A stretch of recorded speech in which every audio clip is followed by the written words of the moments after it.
Hi, this is Frank Schaeffer.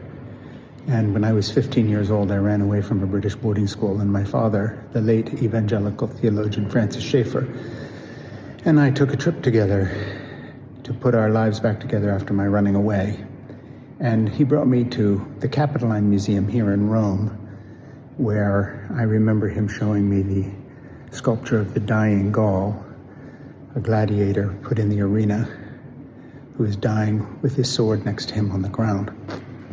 And I remember my father talking about the fact that Rome was very cruel, and that under the reign of the emperors, people like Vespasian and others who saw themselves as gods and above the law, that we should be thankful for American democracy. And even with all our fallbacks and our sins, slavery, racism, and the rest of it, that we had a culture in which the ideal of democracy had overwhelmed the concept of rulers as divine beings. And Dad stood here and we talked together about the cruelty of ancient Rome and the fact of the dehumanization of entertainment, of people dying and being killed, of slavery and the rest of it, as if somehow this was all in our deep past. How shocked my father would have been to know that his work in the so-called pro-life movement that made litmus tests of culture war issues would result in the presidency of Donald Trump, who now sees himself as an emperor above the law. If you go into another room here in the Capitoline Museum, you will find an inscription by Vespasian declaring that he is above the law and that he, like the Caesars before him, could do whatever he wants to do, that he is not bound by the Republican ideas of the Senate, but that he has elevated himself above all and could do what he wanted. And it reminded me so much of the way Elon Musk and Donald Trump think of themselves. And it's so un-American, but it's so Roman. You know, people talk about how he sees himself as a king, but it's more than that. America is reverting to ancient Rome.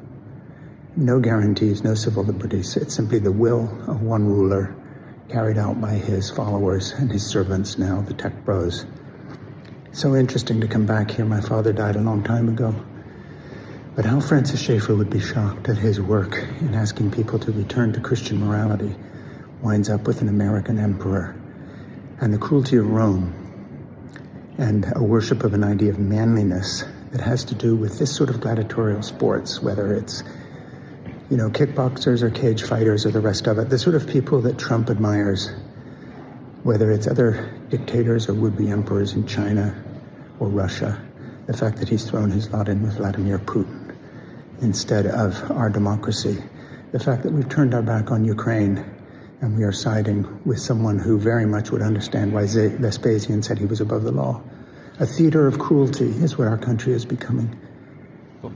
Dad, you had no idea what your work led to.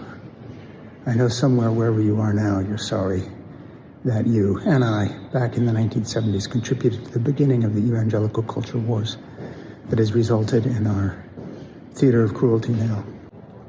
And so behind me is a little piece of the Roman Forum, and thinking about the cruelty of Rome, you stand here and you remember that it was Constantine who Christianized the empire. And a 2,000-year process started, more or less 2,000 years to our own day, when we're slipping back into the Roman pattern of cruelty. Gradually, in Constantine's empire, torture was banished, slavery began to be curtailed, public executions gradually became a thing of the past, and Christians did horrible things to each other and to other people. But a process of backing away from cruelty began. How shocked the early Christians would be to know that 2,000 years later, there were American Christians who elected a new emperor that began to push back democracy and bring us back to this place here.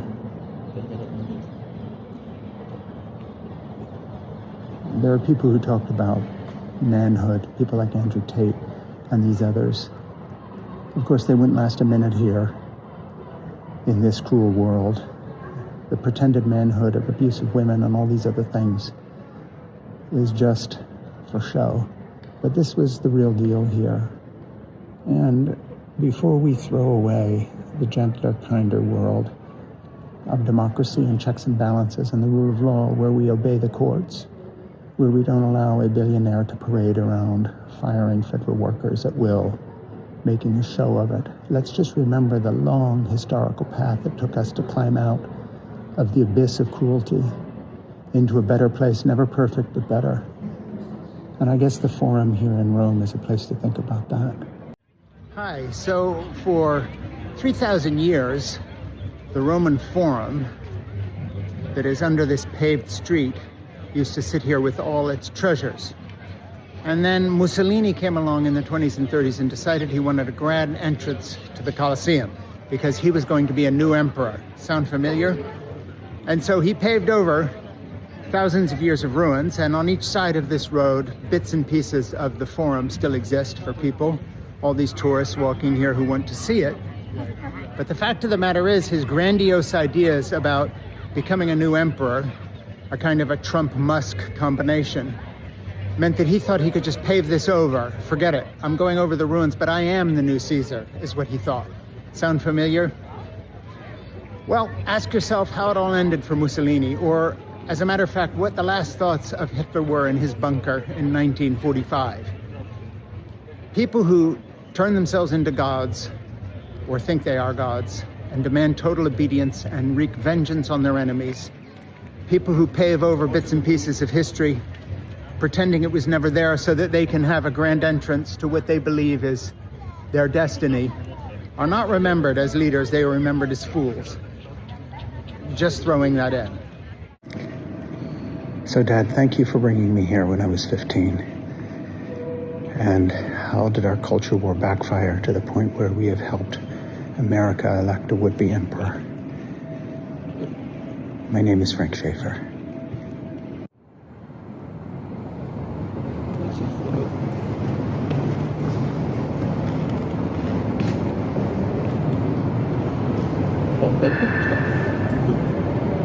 That's not a good.